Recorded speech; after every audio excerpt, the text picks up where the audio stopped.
Welcome to Side by Side, a podcast where I, Robert Kuang, take you inside conversations with artists, creatives, healers, and warriors taking the charge in their transformational story. Today's guest is Léa Taranto, a disabled Chinese Jewish Canadian writer who lives with OCD and comorbid disorders, and the author of the debut YA novel, A Drop in the Ocean. In this episode, we explore how she transformed her early experiences in diaristic writing into autofiction, unpack harmful tropes about mental health and its treatment, and get a glimpse into her upcoming projects. You can find more side-by-side episodes at sidebysidepodcast.podbean.com. And if you'd like to connect with me about my services, please visit www.robertquanhome.com. Okay, so I'm here today with Léa Taranto. And did I pronounce your name right? I can cut this out if I didn't. Oh, you did. Perfect. Okay, Léa, you know the accents, because I didn't grow up around them, I'm always like, oh no, I need to make sure I get this right. But I'm here to speak with you today about your debut novel, A Drop in the Ocean. First, I want to say congratulations. I think it was recently released. What a monumental achievement. How are you? Yeah, it came out in May 20th. And so it's still kind of hitting me. Like it definitely feels more real now that I can hold the book physically. Yeah, it's still a little bit of a shock. Like, I can only imagine what kind of a summer you've had, considering I'm assuming you've been thinking about this moment for a long, long time now. And readers will kind of have a little insight into that. How would you describe your relationship to the material? Would you say it's autobiographical or semi-autobiographical? All of Mira's obsessions, compulsions, and comorbidities are mine. And most of A Drop in the Ocean's plot points are things I went through in the early 2000s. At the time, I would journal, and that was really how I coped. It was self-care before I even knew what self-care was. But the prose is so cringy.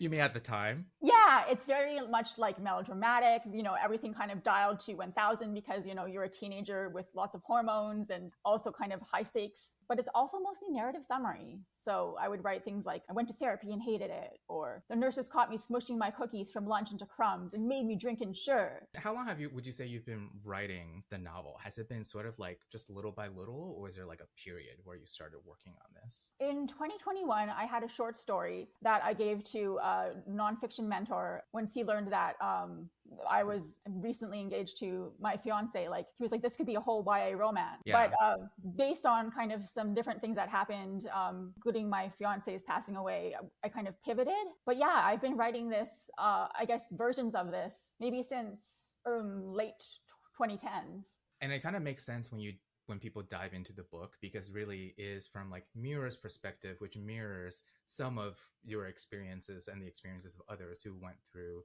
treatment. And for readers who aren't clear, this is a we could say semi-autobiographical. Is that fair to say? Or I'd call it autofiction. So yes. Yeah, basically where some of the fictionalization elements came in would be adding concrete sensory details, like trying to reimagine, conversations that I can't remember from over a decade ago, word for word. Yeah. I myself have wanted to I think a lot of us wanted to maybe write prose essays or something that's based on our own experience, or maybe write a memoir of our own. And I remember being in writing classes and everyone has so many concerns and worries. Like, I'm going to be talking about people who are here, who are real. What are the boundaries? Or what if my memory's fuzzy, or I didn't write things, or I didn't remember things correctly? So I'm wondering how you navigated those things that I know a lot of writers who wish to draw from their experience. Like, we tend to have to think about this a lot, right? So how did you approach those things? One thing that I found kind of really liberating about autofiction is the ability to create like a composite character. So somebody that's maybe based on more than one person in your life. And the character Sweets is an example of that in my novel. You can also just use pseudonyms and change a little bit about a character, and that can help kind of protect privacy as well. I think for kind of making it feel more immersive, creating those concrete sensory details, even if they are just like you reimagining things, can really make the narrative pop. That's one great way to actually get around some of the things about like mentioning other people. Was there any time where, I'm sure this came up a lot, where you had to decide whether to include something or not include something? Did you have like editors or some people that you kind of looked for perspectives on? Was there any part that where you had to like make a decision that was sort of like kind of a big one for you around that? I think including like some of the stuff with like my cousins in a later part of the book, Yeah, I was a little worried about like, oh, what will they think? sure. Yeah, the way that I kind of processed that was just kind of asking them, and I think that I was given some like really good positive feedback, like they were okay with the way I kind of talked about things, and so that was a relief. Yeah. So you just had like had conversations with them and it wasn't like something that became like antagonistic. You were just able to like check in with people if you needed to. And then you were still able to honor your own perspective, which is really interesting. Was there something where you were like capturing it on paper that really took you by surprise upon revisiting it for any reason? Like just something stuck out to you when you were writing it from the past? I think I was able to kind of give myself more forgiveness, like having some distance coming to Mm, this, 2021 to 2025 versus, things that kind of happened in 2006. I had more compassion for like younger me because no, this is, it felt so, important at the time. This was all I knew. Like this was my only frame of reference. yeah. Yeah, I was able to have some of that grace that I didn't have back then. That's really interesting because I wonder how it felt to write Mira, whether you had push and pull of like what to show almost. Because I assume a part of you is like, well, this is the character that's most representative, quote unquote, my journey. I love the like transparency and the unfilteredness you wrote Mira, Mm. that I felt like there were times where me as a reader could feel like frustration because we wanted the best for Mira, right? And you Oh, can see her like struggling with that. And I remember like, oh, that's why I was getting upset because we actually cared about Mira getting better and Mira overcoming her pain. I felt like that only came from like the power of your writing, where you could write about a character from such an honest place. thank you so much. I think that that is really, really what I was hoping for from like the character of Mira is like having this excruciating honesty, but that's also endearing in a certain way. Yeah, I think a big part of it too is like maybe the ambivalence, OCD, and Mira's comorbidities. Like they have a purpose. They're coping mechanisms, and so like Mm-hmm. there is this kind of push and pull of like I want to work on them, but they're also like so anxiety provoking to like kind of trigger on purpose that Mm-hmm. oh, maybe I should just kind of stay the way I am. Yeah, I felt like that was interesting going through when Mira was getting treatment, just seeing the push and pull and the nuances of the different relationship dynamics. There were times where it felt like something you were seeing was harm reduction, Mm. whereas other times it was like, oh, it was a step back for the character, perhaps. And they were relating to these things in different ways. And it just brought so much humanity to people during a time when they are in crisis. And it's hard for people to see the three dimensionality. You were even willing to go there about like, yeah, I have these struggles, but I also judge other people when they're having struggles as disruptive. And there was like a both and nature to it. And, I was reading the story and I knew that this is from, the author's perspective, at least in part, strongly. But I got to the end of the book and I'm so glad I finished it before talking to you because I read your author's note, Mm. which is so like touching, speaking to people who might be having similar struggles directly, and was like, here's some things that can help with you. It was such a nice way to end the book. But there was a part of me that was like, wow, this could have been like in the beginning as well. I wondered if you thought about where to put the author's note at different points because it was really full, I guess. There is a bit of a kind of note at the beginning, but that's more on the content warning page. And it's kind Yeah. of like prep readers for potentially triggering material. But I kept it brief because I wanted readers to like experience the full story. Mm-hmm. Then in the author's note at the end, there's a bit of spoiler information, including the details about Sean Bagley, yeah, the character Nick is based on, kind of falling through the cracks of the Canadian healthcare system and relapsing and not receiving adequate care when he requested and needed it most. It felt like sharing moments of him being the amazing mix of smart, goofy, and caring that so many people loved, not just struggling throughout the story, was a way for him to live on. And then I also didn't want to kind of include at the very beginning, like the warning of importance of mental health maintenance and aftercare safety nets, just because like I wanted there to be a bit of a progression in character journey before mentioning those things. Okay. Yeah, you're right. I guess there is a little bit of spoiler in the author's note, and it felt like something that I earned once I got to the end of it. Because there was something about landing on the note after being with Mira for the entire book that had an impact on me. And I sometimes I can skip author's notes, I will admit. So it was like I had such an interesting experience, including that as part of the framing of the story. That I think to you, because it's autofiction, was very important, and I thought it was a really interesting choice. Also, you explore some of your like cultural background as well, so you're biracial. Is that accurate to say? Yeah, I'm Chinese Canadian on my mom's side and French and Jewish on my dad's side. Overall, generally speaking, what was that like navigating being inside dual cultures? I also grew up a little bit like that, particularly when I moved to America, so I always find it Mm. fascinating. I think that when I was growing up, I really only heard Cantonese and kind of like Toisanese, Hoisanwa, when I was at my Papa and Gongongs, Hmm. or when I was visiting folks of like their generation. Yeah. And because, you know, my Papa was super Christian, like there, I didn't really learn as much about like some of the other cultural traditions and festivals. There was still, of course, like New Year's where I would get lychee, but I didn't know about tones until I was like out of high school. Yeah. So it was interesting that you were mentioning before, like the accents and pronunciations of those. Like, yeah, I didn't know about Yuping until actually just like a few years ago, and Mm. that was really cool, like romanization system. But I didn't really use it in this because I kind of wanted to stay true to that, like only knowing snippets experience. I thought it was so interesting reading it and really getting a cultural context through your like language choices and spelling choices, even.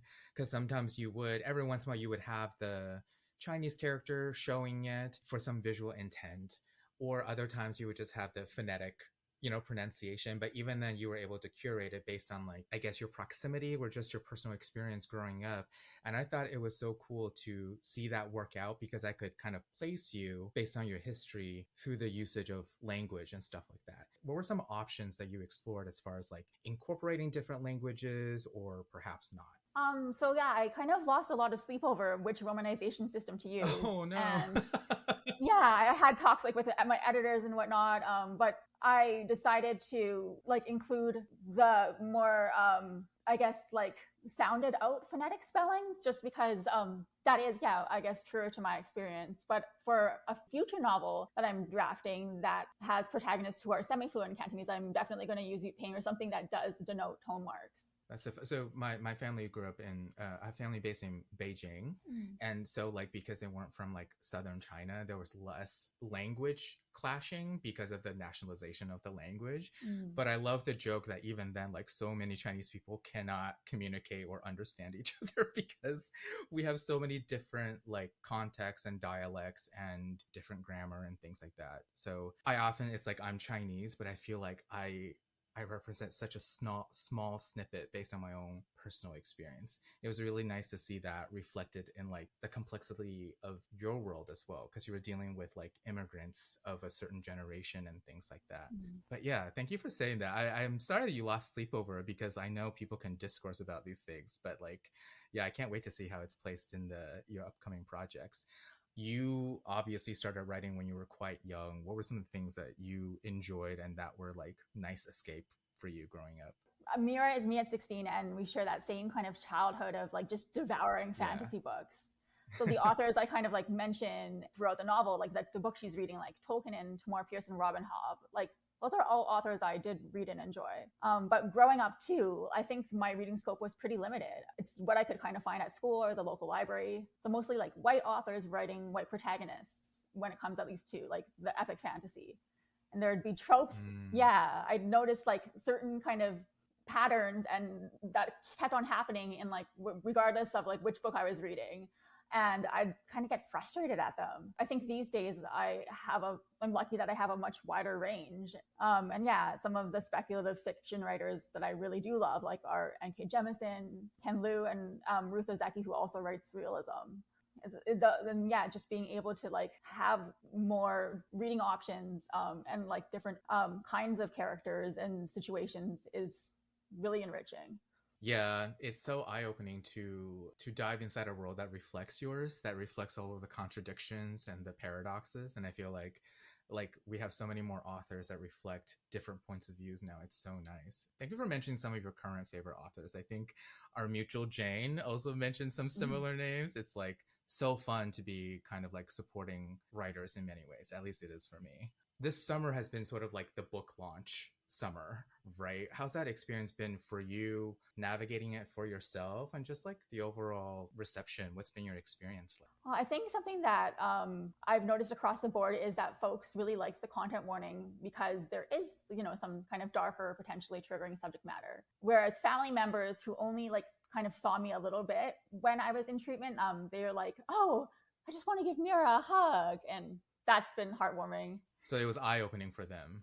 I think so. Like they maybe, saw that I was not doing well and like saw me a little bit at certain events, but didn't really have context for what was going on. I think it's kind of, yeah, like a way to connect more with and just be more open and owning like, kind of my journey. Yeah. Whereas like friends, and even my next door neighbor, like they find parts of me very different now as an adult. Like all the swearing, they're like, "Léa, you don't swear that much. How come it's like this book is just like inundated with it?" You're right though, when we first met in person and then I was like reading the book and I was like, oh yeah, this definitely is from like 2006 or whenever it was, right? But you know what's interesting is like you were able to make that distinction as the author. You're like, I used to curse a lot despite the fact that I don't anymore. Like it sounds strange or like neurodivergent, but I'm just like, that's really good like self-awareness. I think it could be difficult to write about one's self, you know what I mean? Yeah, I mean, there's a lot of like, I think coming to terms with things and also just like noticing the differences but trying to, I think maybe make that urgency of teenagehood, also just the vernacular from back then, like present, even if it's not kind of who I am now. Yeah, again, that just speaks to like your skill as a writer. So thank you for bringing that. Was there Thank you. anything surprising about like in your journey so far when you were like talking to people? I'm also kind of curious if like other people who are diagnosed with OCD like connected with you and what that's been like. A writer I admire who also has OCD said that A Drop in the Ocean was one of the most realistic pieces of YA she read. And that really meant a lot. And then, I would also like met some folks in Toronto when I had my launch there, who had kind of maybe just seen media, kind of that mentioned the book, and then were shared with me like some of their personal experiences with OCD, but also their personal experiences with wanting to be a writer. And so I was like, yes, you can totally do it. Oh yeah, they were like, oh, because I have OCD, I might not be able to write. That was like a concern. It was more like I've been in treatment as an adult and didn't go to a BFA program. Oh, school. Yeah, yeah, yeah. Gotcha. Yeah. And they're like, can I start? Yeah, it's like you don't have to be in a program to write. Like I think that you can learn kind of by doing and then by finding community where you can implement like comment reading and exchanging of work. Do you find that to be the most useful part besides just writing and practicing writing and the physical doing? What were some of the other things you had, like peer reading or other things that were really helpful for you?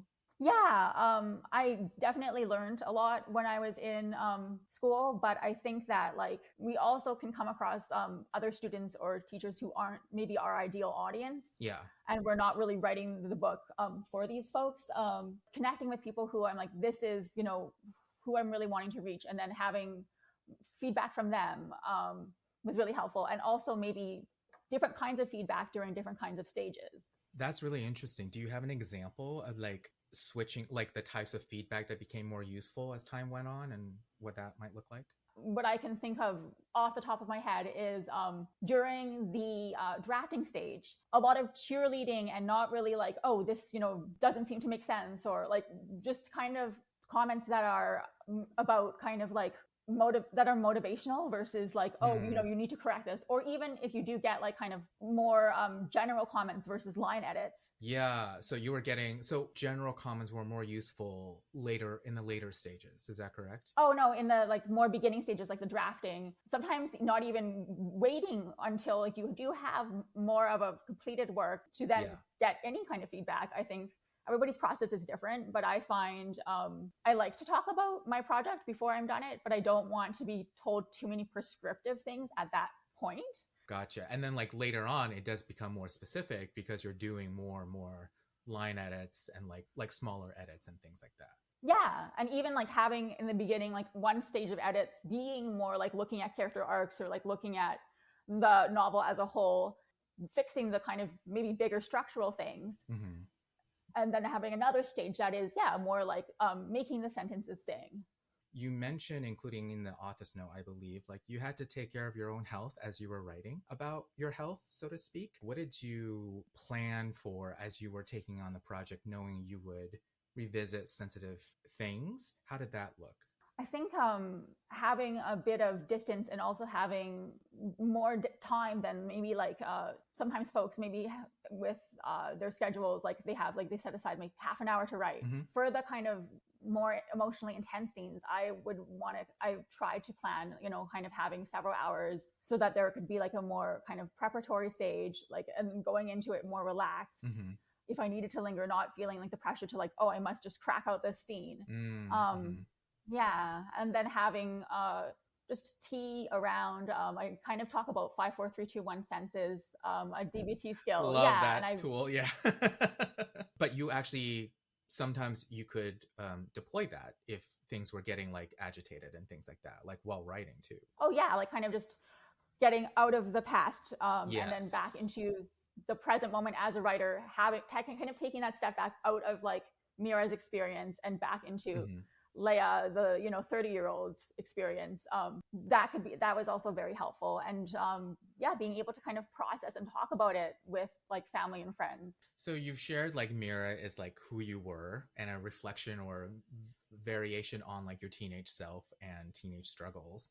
Now that you have finished writing the book, do you have a particular relationship to Mira now? One of the things that I've noticed about her that's different from me is that she's like kind of, you mentioned where she's maybe judging a little bit like some of the other behaviors from like her fellow patients. Like she's harsher than I am now, and like the fact that also she would maybe hear something that Dr. Grant or other characters said, like hating yourself more for your flaws doesn't bring you redemption, Mm-hmm. and be like, oh, that's weakness. Like, no, like this is the only way to be. And so I really appreciate how, even though that my whole frame of reference was a lot of cognitive distortions back then, I took those steps to be like, okay, well, maybe there is a different way of seeing the world without having any guarantee of how things would turn out. Thank you for bringing up Dr. Grant as well, because what an interesting character. People write about therapy and therapists so much, but you really try to write what I think is like a really good therapist working with someone on these conditions. And I'm curious what was like your perspective, or like how did you approach writing the characters within the medical care system and the institution system versus like the patients and the people navigating that? I definitely try to make folks three-dimensional. Yeah, like I still hang out with the nurse that Elsie is based on. Oh, And it really? wasn't, Oh, yeah, it wasn't until the very, like, just when I had started drafting the book, or maybe even when I was editing it, that she was like, I had a nickname for you too.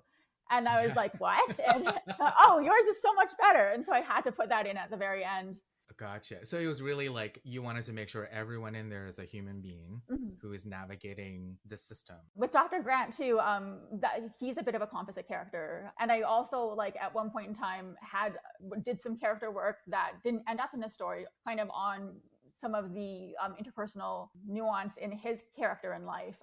That didn't make it into the book, but it was interesting to explore that. Yeah, to me, how you wrote the other characters, because I could feel like Mira is so, because of what she's dealing with, it's such an internal experience, right? But my experience, and I was sharing this with you, is that you wrote in such a way where you weren't trying to be inside their head, meaning you weren't trying to prescribe what their internal experience was, but you were able to infer the complexity of their interiority through what you were observing. I felt like you weren't trying to like speak on their behalf, but you were still able to, through Mira's perspective, showcase how complex these people are. So like sometimes people are like, oh, this character is so complex. It's almost like they're just telling you what's in the character's head.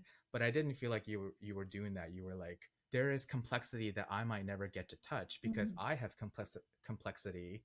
Mira has complexity that other characters cannot understand. I'm really glad that came through, and that's definitely, I think, something I worked on, but also almost maybe had that kind of gut knowledge, just because I really like close first person POV, and Mm-hmm. so that really kind of lends itself well to not really going from like character to character, but more just like staying with one character, and then we can understand that like the experiences and actions of characters that aren't the narrator are going to have more distance, and that can kind of allow us to be like, you know what, we don't know their whole rationale behind their actions. And yeah, I had a talk with a friend about empathy, and how even though it's amazing to be able to like, we need like empathy is so important. Mm-hmm. I think there's also folks sometimes like kind of dilute it, because we can never really fully know what it's like to be somebody else. Yeah, I felt like you were trying to honor that. And I Mm. just really wanted to share that I felt that effect, because sometimes it's almost like we just make a bunch of assumptions about a character. Mm. And Mira couldn't, because she was trying to work out what were assumptions, what were truths. And it was very interesting being inside her perspective and seeing the humanity in everyone. So you also do talk about, though, you wrote this story because there were some things there were some tropes, there are some things about healthcare, about patient care, patient autonomy that you said you wanted to have a voice for and talk about. I'm sure this could be like hours long conversation, but could you give some examples or an example of things that you wanted to illustrate? Oh yeah, so I think the most sensationalized trope out there, and the easiest to dismiss, is the notion that inpatient psych treatment takes place in some sort of insane asylum horror movie setting. We're inundated with that in a lot of like scary movies. We see horrific treatment practices like circa 1950s lobotomies and electroconvulsive therapy with no anesthesia, muscle relaxants, or consent. Now in the 2020s, a lot of folks choose ECT if they're not finding medications helpful, and it's done with a very small current under anesthesia. I think the most important factor, though, is the consent aspect. Mm-hmm. When it comes to more like the mental illness side of things, I think it's not quite a trope, but it's a little bit more insidious. Is this notion that, oh, when you go into treatment, you're going to come out and be magically cured. Mm-hmm. Mental illness is lifelong.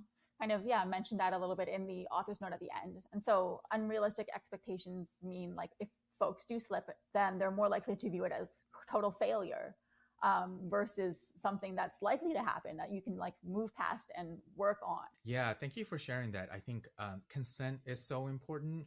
There are a couple, yeah, I don't know how much to get into like specific things, but there are a couple scenes in the book that showcase like people negotiating consent, basically. It Mm. was really interesting because everyone's human, right? Complex human, and yet they still had to figure out something that was happening in the moment. And it really does make you pause and think. For many people, we take autonomy for granted when we have them, but often we're blind to our lack of autonomy in other ways. And I feel like looking at something like this can help anyone. Because I wanted to share, I think even if a person is not diagnosed with OCD, I think lots of people can relate to, how do I break a habit? Mm. How do I get rid of a tick? Even if it's not like affecting their life in such a way, I actually think there's a lot of things that I noticed, and I was like, oh yeah, like pick a scab and scratch it, like things like that. While I don't have a diagnosis, I was like, I should be mindful of some tools and maybe to disrupt some habits. So I don't mean to trivialize your experience, but actually I'm trying to say, like, I think a lot of people can relate to like how we need support around habits and behavior. Yeah, and I also think there's a lot of intersectionality between different like neurodivergences and Yeah, mental for illnesses. sure. People don't realize how common comorbidities are. That's almost a trope in and of itself. It's like, oh, you have this condition, so that must be like what all your struggles are. Whereas everything kind of can overlap and build on each other. Some, yeah, of the skills that cognitive behavioral therapy teaches can definitely be implemented in a wide range of ways. Yeah, I think as I was reading the book, I was like, oh yeah, I do. What is it? I shake my knee and all of that. Like it made me think about certain behaviors, and I was like, what if I tried to stop that? That might be kind of challenging, and things like that. So I found a lot of things that I could relate to, I guess, because some of it was also just like, oh, understanding how trauma can affect people in different ways, and we all have things that we can relate to with that, perhaps, right? Definitely. But yeah, before I move on, was there like other things that you wanted to illustrate, and anything you want to say, anything more about like healthcare? Well, I guess my personal experience is mostly with OCD, Yeah. and that I think we often see like in TV shows again, or even movies, even sometimes in books, is more like kind of contamination based obsessions. So that's definitely part of OCD, but that's just the tip of the OCD iceberg. OCD can take as many kind of forms as there are values, because your obsessions are often based on your values and, you know, things that you care about. So there's harm OCD, where intrusive thoughts of like harming others can lead you to avoidance and like kind of maybe asking for reassurance, like, oh, if somebody's around, like, oh, did you see if I hurt so and so? Or there's, yeah, symmetry OCD, where things have to be like arranged with precision. Then there's even OCD that has compulsions that you can't even see. Like the compulsions are maybe more thought based, like if you have a bad thought, you have to think a good thought to neutralize it. My own experience too is that OCD changes across the years. So things that bothered me a lot when I was Mira, like the religious obsessions, those like rarely cross my mind these days, but I get very anxious about kind of more symmetry and precision and arranging things, and that didn't used to bother me. So it's kind of like a shape-shifting parasite. That I love how bluntly you stated that, and you're like, yeah, it's like a shape-shifting parasite. I don't know, that really made me laugh. I was like, you're kind of right, yeah, to put it bluntly. But I guess I wanted to acknowledge that it's important for people to hear, let's say they've read the book, right? That even if someone like Mira was able to manage and resolve the religious OCD, that you were saying it's not like, oh, the point is to get rid of that and then you are quote unquote cured. You're saying like, no, this is a person and life goes on and our lifestyle changes and our environments change, and therefore so will you. Is that kind of what you're saying? Oh, definitely. Yeah. Like, I mean, the fact even now that I'm able to kind of differentiate myself from my OCD and like other kind of, you know, coping behaviors, like that took a freaking long time. And Mira's very condensed, sped up version of my recovery journey. That's why I also didn't want to end with Mira going home and like living at home again, because it's a lot of folks can be in inpatient treatment, especially residential care, for years. And it's just like, it's not even something that we have to think about as like this horrible, you know, like thing that we have to pity folks for. It's just a different way of living. Yeah. Do you want to talk a little bit about like things that people should consider or think about as far as like mental health treatment and healthcare treatment when a person's a minor versus like an adult? Is there anything that if like someone has questions that you're like, this is what I would want you to know? I have a lot more limited experience as an adult in treatment. I did go to Sunnybrook in Ontario for OCD in 2021. And a big difference between that experience and my experience as a teen is that I was consenting to be there, and I was on a ward where it was regular versus like a high security ward. So I could be in rooms with glass. I could use sharp cutlery without being monitored. And staff like kind of trusted me more because I was there of my own volition. But there still are, I think, things that are kind of universal throughout different like ages and stages of healthcare. And one of those was like your meds are kept under like lock and key, and nurses still chart them. I think maybe if you're in more of a halfway step situation, that might be different. Another thing was that I was kind of there during, you know, 2021, the like height of the pandemic. So there were differences and difficulties that brought up that were very necessary, like for health. You know, we had social distancing and like wearing masks, and that was, I think, very different from my experience at the place the residency is based on. Which, I mean, it's not a really hard kind of leap to make. It's the Maples. But yeah, there a lot of folks were like, you know, just hooking up a lot. And at Sunnybrook though, because of that time period, I think if like there were people who were, you know, kind of couples or whatnot, like it's really just like they spent time with each other, and that was kind of like all they could do. Yeah, I think that's a thing that I've heard some people talk about, where they have a unique journey with regards to their health care, is that it's not just about surviving, when really people deserve to thrive and to have a life too, but also just like relationship, joy, you know, fulfillment, all the things that makes life worth living. Yeah, everyone seeks connection, and that can be in different forms. And yeah, like it's not just like, oh, you know, we need to have medication, or oh, we need to go to therapy. It's like we need to have things that are enriching and, that kind of make us excited to wake up in the morning. So thank you for sharing all of that. Were there like other things, interesting things about your perspective about the book or that you want to share to readers or writers? I guess I wanted to say I've had some close friends experience like in publication, not having that much control, and I was just the tea I'm going to spill is that I had a quite positive experience. Maybe some folks have like had certain edits that they really had to fight hard against, or their book was marketed at an angle that they wouldn't have chosen personally, and then it lost out on like certain readerships, but I was very spoiled. I had a like just supportive time with like the folks at Arsenal Pulp Press and with my agent Ali from Five Otter. I'm excited to work on like some new projects, and I'm hoping those will also go by smoothly. But I know that every book is different too. So like maybe my newer works, which are kind of more in the drafting stages, maybe there's going to be more intense edits in those, and so I think maybe something that writers could be aware of. Each book is its own entity, and it's going to have a different process, and like some might come easier than others. And I'm personally at least finding it hard to get back into writing when I am still trying to kind of promote, and like this is a fine balance. And so if anybody has experience on like how to navigate both, like just like hit me up. I'd love to learn some more about. I know, me too. Yeah. Because I know some people, they take like seasons off and things, but it can be tricky to set aside a season of your life just for something. You kind of just like find the time whenever you can. But do you feel like you're going into a season where you're like trying to hunker down into writing again for whatever's next? Or I have I'm going to be at the Whistler Writers Festival in early November. Awesome. And so that, is something I'm excited about. And I'll be at the Richmond Public Library just October 7th to kind of like connect with readers more.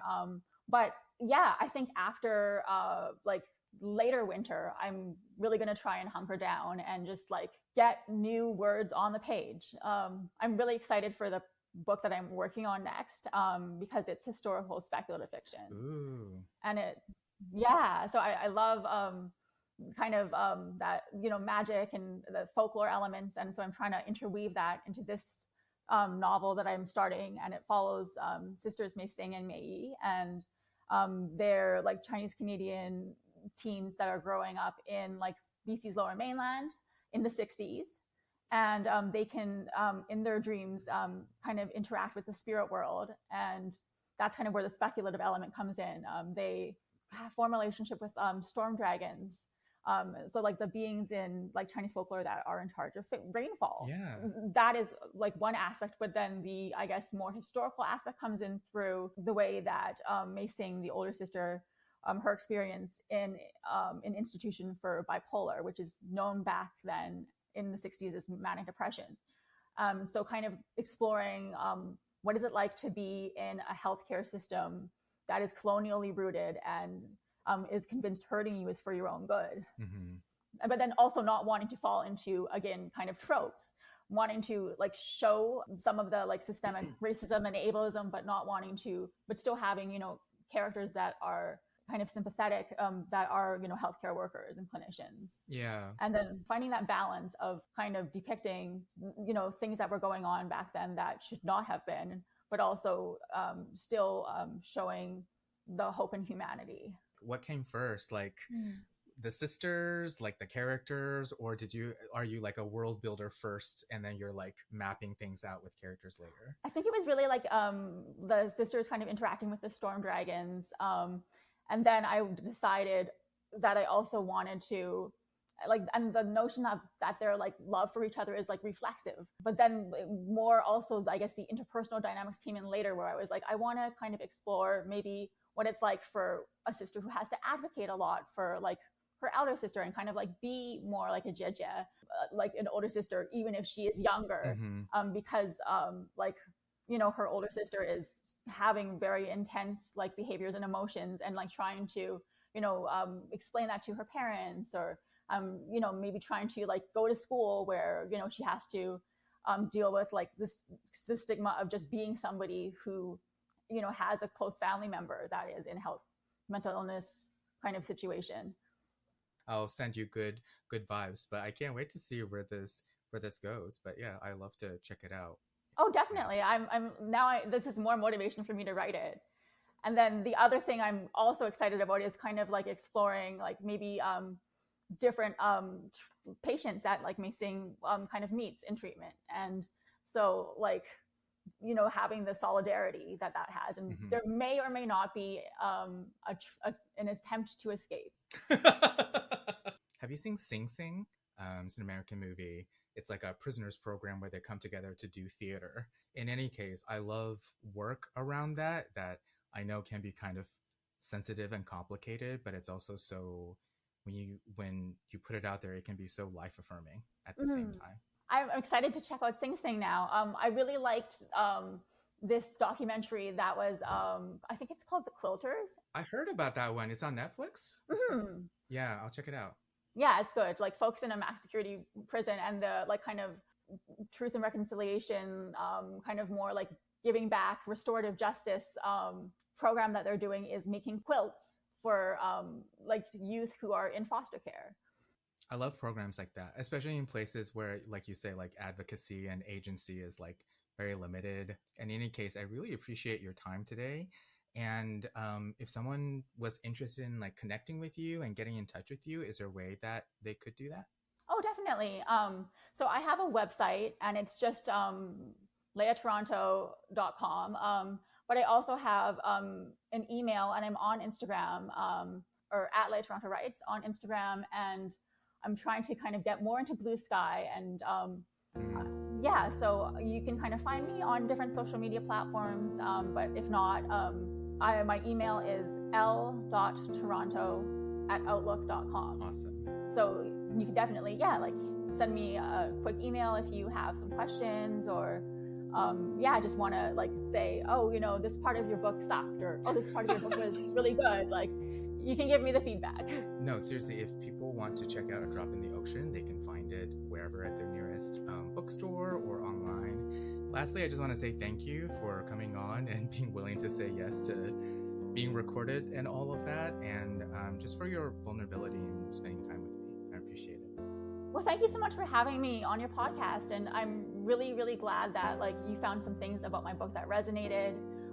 There's also an audiobook version of it, and so if folks prefer like kind of listening, then you can check that out as well. Oh, I didn't know there was an audio. Did you narrate it? Oh, I narrated a little bit at the beginning and end, just like the kind of author's notes. Yeah. But then Phoebe Mew was the kind of narrator of the whole work, and like she did an amazing job. Yeah. Yeah, that's so cool. Audiobook projects are so cool. In any case, yeah, people should definitely check out the audiobook if that is their preference. I sometimes enjoy that. And yeah, if you want to check out some of Léa's upcoming events, please check out what she mentioned and also confirm it on social media if you wish. Thank you so much for having me on. Yeah, thank you. We should do this again. Definitely, when I have my next book out. Exactly.